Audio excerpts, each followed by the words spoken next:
Hola, bienvenidos a Plaza Libre, la plaza de todos los peruanos. Hoy día tenemos un súper programa, va a estar con nosotros César Augusto, él es economista, analista político. Vamos a hablar de varios temas ahí sumamente interesantes y también va a estar con nosotros Aníbal Stacio, él es miembro de la Asociación Cultural RIMAC y con él también vamos a hablar sobre lo que nos apasiona en este programa que es la política, ¿verdad?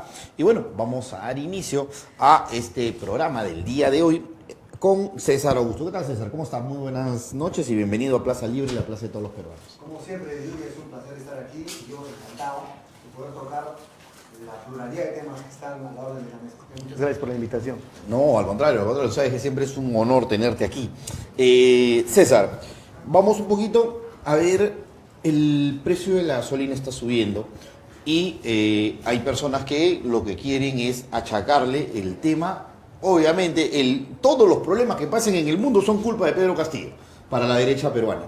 Tenemos el precio del combustible, está subiendo, ha subido casi 2 soles la gasolina y tenemos un contexto internacional, como todos bien sabemos, el tema de la guerra entre Ucrania y Rusia.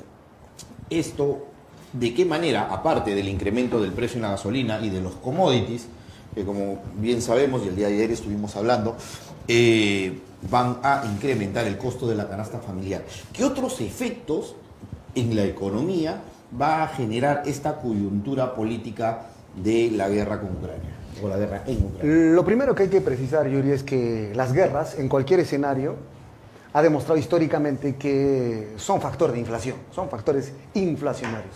La experiencia de los 80, las experiencias de los 70, o sea, donde hay guerra es muy probable de que haya un proceso inflacionario, porque se vincula al tema de la escasez y en este caso algo mucho más fundamental como es el tema del combustible, el petróleo. Entonces sí va a experimentarse un proceso de alza del precio del petróleo, sus derivados, y por lo tanto eso va a impactar en la circulación de los demás productos y puede generar una afectación mayor.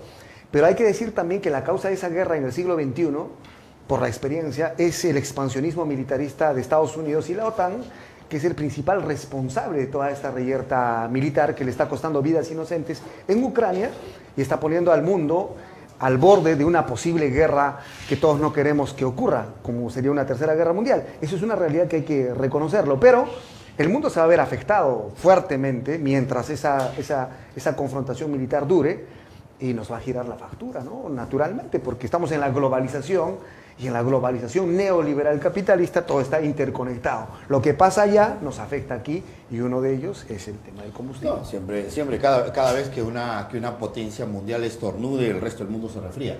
Eso va a suceder así.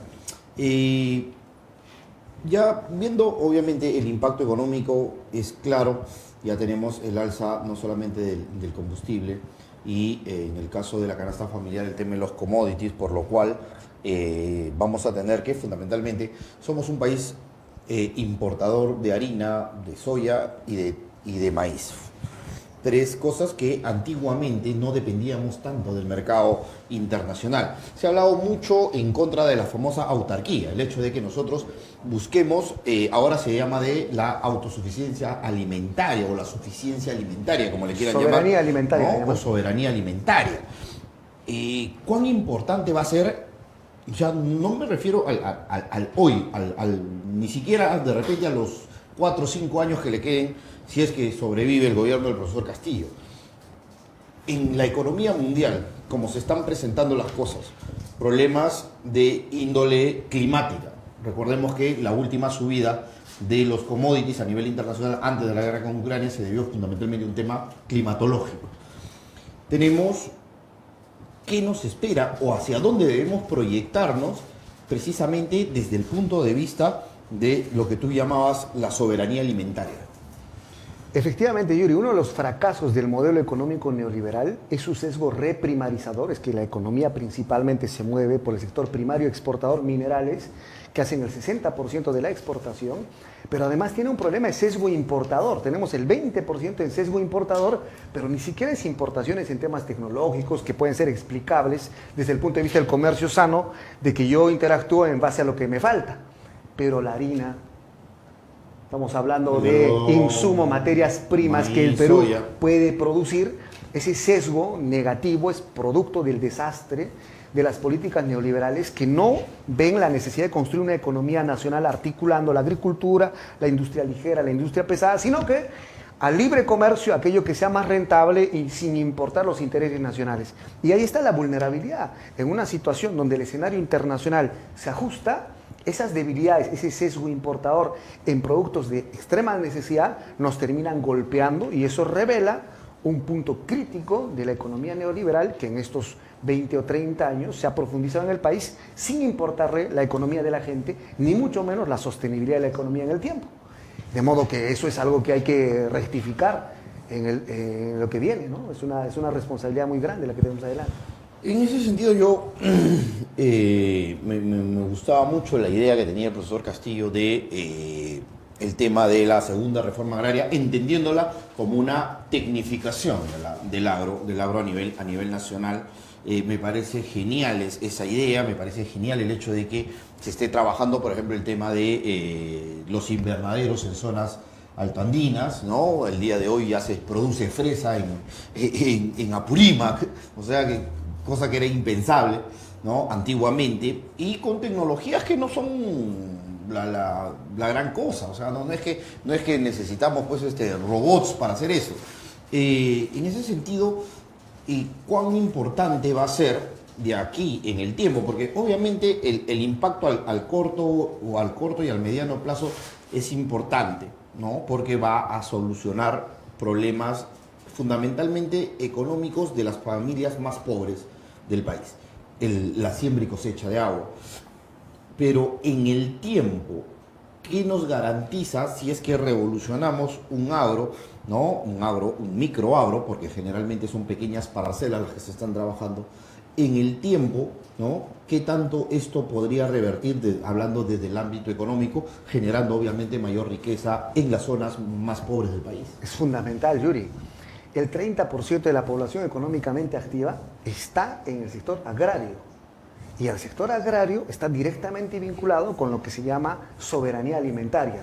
Si yo garantizo mi agricultura, no solamente garantizo el empleo para el 30% de la población económicamente activa, que además es la que concentra los bolsones de pobreza. No solamente eso, sino que garantizo mi soberanía alimentaria y reduzco la vulnerabilidad del exterior. Pero eso requiere fuertes políticas públicas que corrijan el abandono otra vez de los 30 años neoliberales que hemos tenido en el país, donde el único sector agrario que ha sido privilegiado ha sido la agroexportación de la costa, donde esas grandes extensiones de tierra que se han logrado conquistar con inversión pública han terminado en manos privadas y despojando incluso de la inversión a la agricultura en sí. Entonces, la segunda reforma agraria es una necesidad fundamental para la economía del país por las razones que he dicho, pero además porque hay que hacer de cuenta de que es un sector sensible porque alimenta la industria ligera. La industria ligera, digamos, transformación de fideos, alimentos procesados, se alimentan de la agricultura. Y si no hay agricultura es difícil que ese sector pueda funcionar.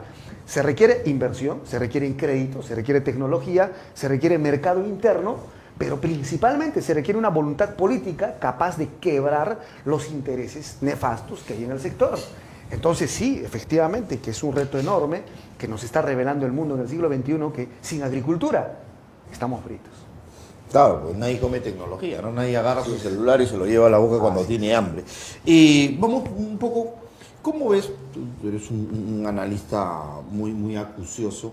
¿Cómo ves el tema de el hecho de que Boric acaba de juramentar, Pedro Castillo ha estado ahí, y vemos pues que el aparato estatal chileno está prácticamente plagado de los comunistas, ¿no? El Partido Comunista es uno de los que ha llevado a Boric, y toda la gente de izquierda prácticamente es la que va a asumir el Estado, cosa que acá les parece horroroso, ¿no? Acá le han dicho a Castillo porque pone un ministro de Perú Libre, hay el terremoto, ¿no? O sea, los comunistas quieren tomar el poder.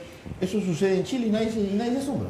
La derecha en el Perú es ridícula, ¿no? Cuando gobierna la derecha es gobernabilidad. Si entra otro que no es la derecha, entonces no hay gobernabilidad.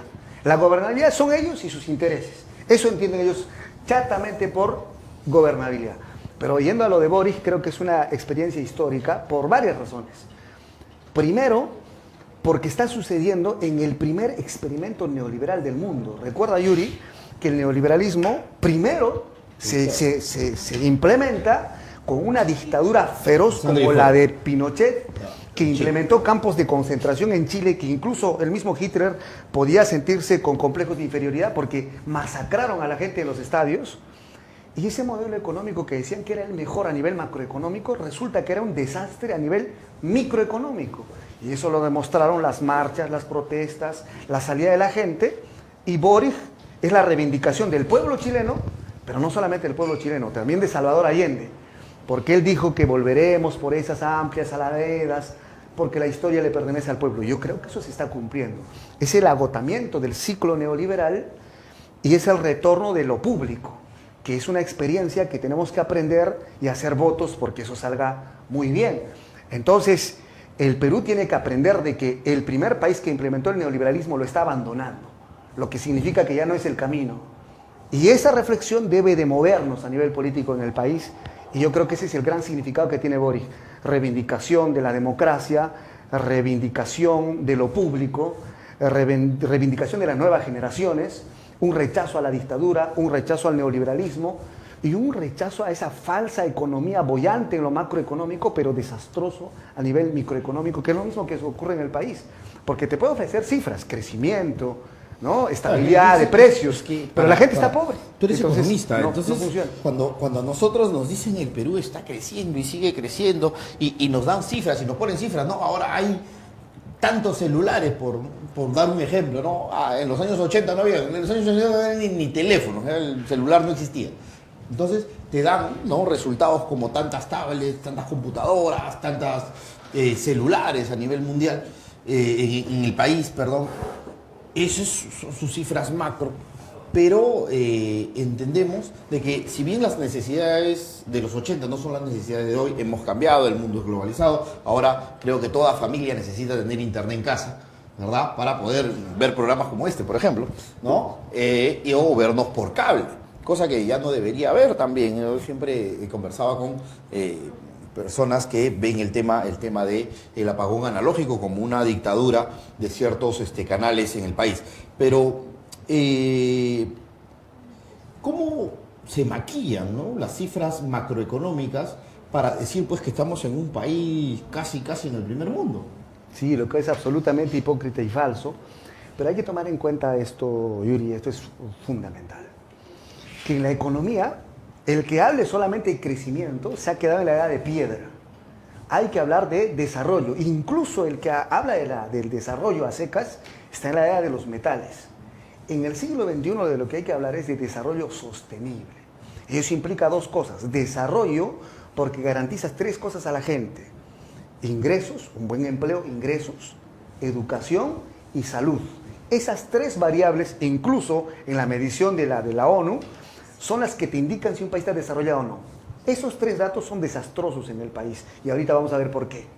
Y es sostenible, debería ser sostenible, porque la economía es amigable con el medio ambiente y garantiza que las futuras generaciones puedan utilizar los recursos en las mismas condiciones de ahora. Pues ninguna de ellas se cumple.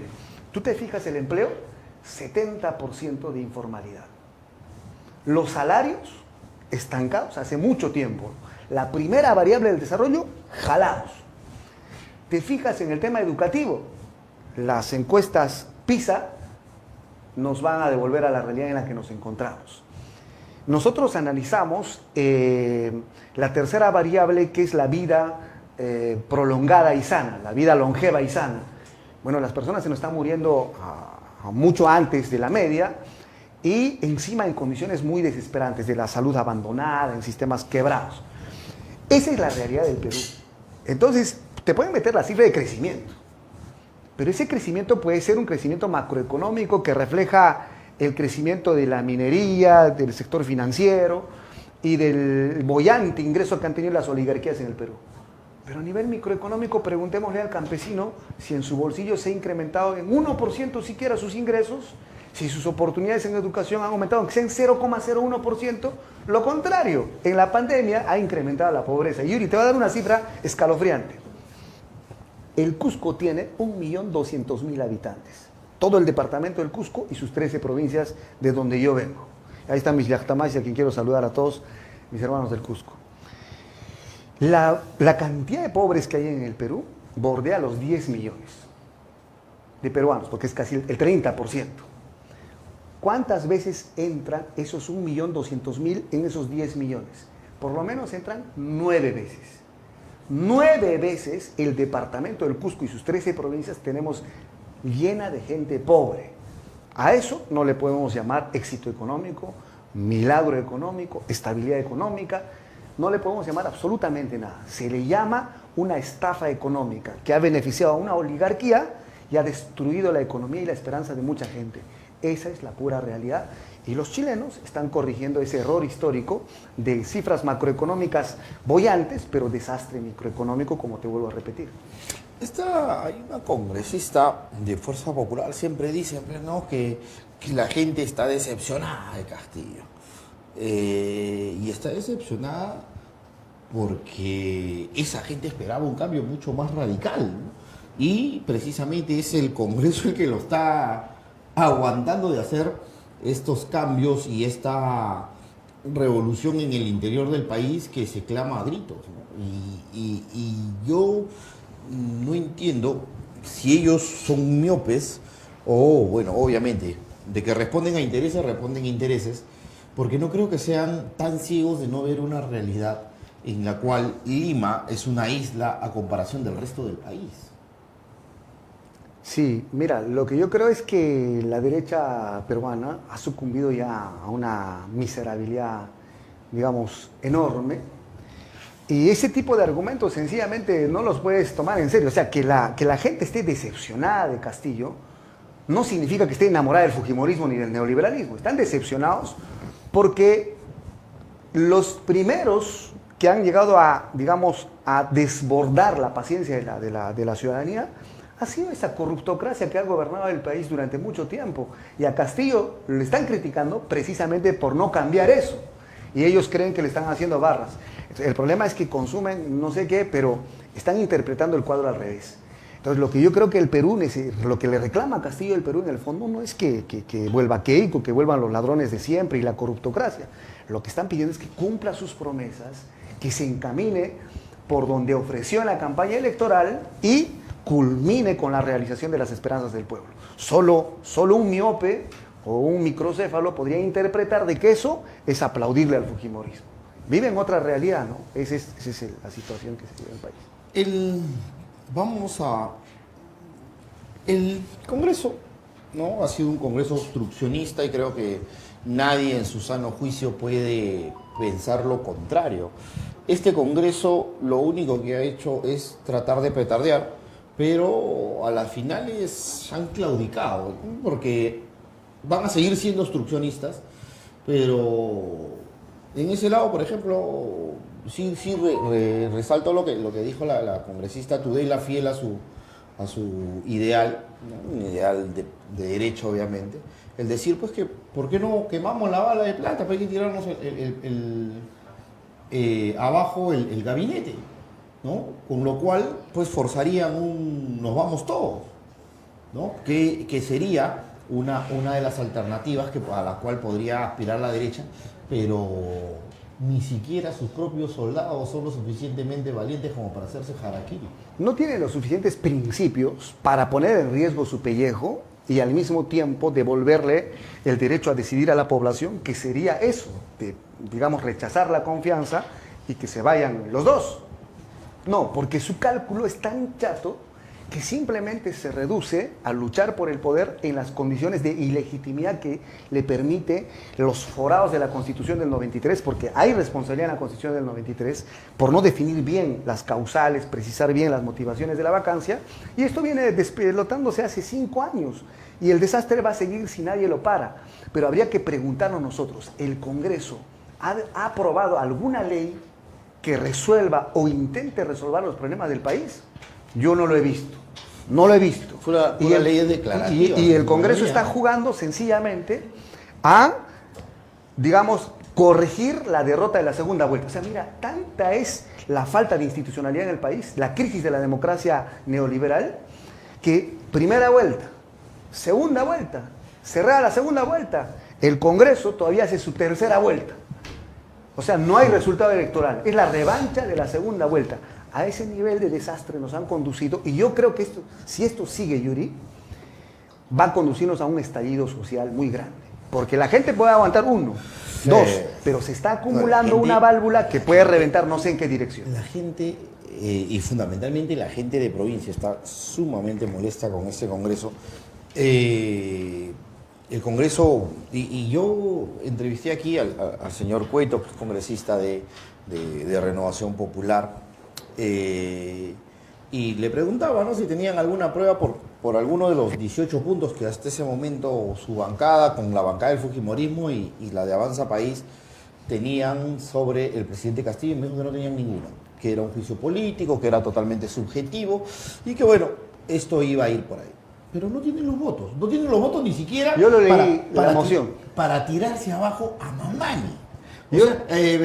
A Condori. O sea, ellos quieren vacancia, ¿no? Porque eso es lo único que piensan mañana, tarde y noche, pero ni siquiera han podido tejer, ¿no?, hacer las negociaciones suficientes dentro del Parlamento, porque nadie puede negar que dentro del Congreso se negocian las cosas, ¿no? Se negocian los votos, fundamentalmente. Ni siquiera eso han podido hacer para poder censurar a Condori, y a la vez, si no pueden censurar a Condori, menos van a tener los 87 votos para vacar a Castillo. Es cierto lo que dices, es cierto lo que dices. Yo me da la molestia, Yuri, de revisar esa moción de vacancia. 32 páginas y 20 puntos. Es una ridiculez.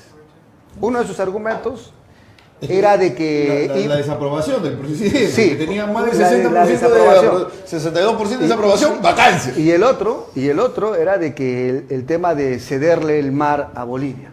O sea, si esos son sus argumentos fuertes, yo ya no quiero escuar sus argumentos débiles, ¿no? O sea, con ese tipo de fundamentos. Es risible porque, ¿sabes cuál es uno de sus argumentos, según ellos? Que Perú Libre, ¿no?, o que Vladimir Cerrón ha contratado un hacker para desaparecer las pruebas de lo dinámico del centro. O sea, y supuestamente ese es problema de Castillo.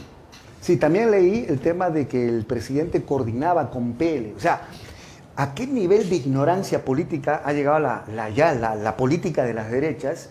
Se sabe que si un partido gana, ese partido pues va a tratar de influir en el gobierno, ¿no? Es lógico.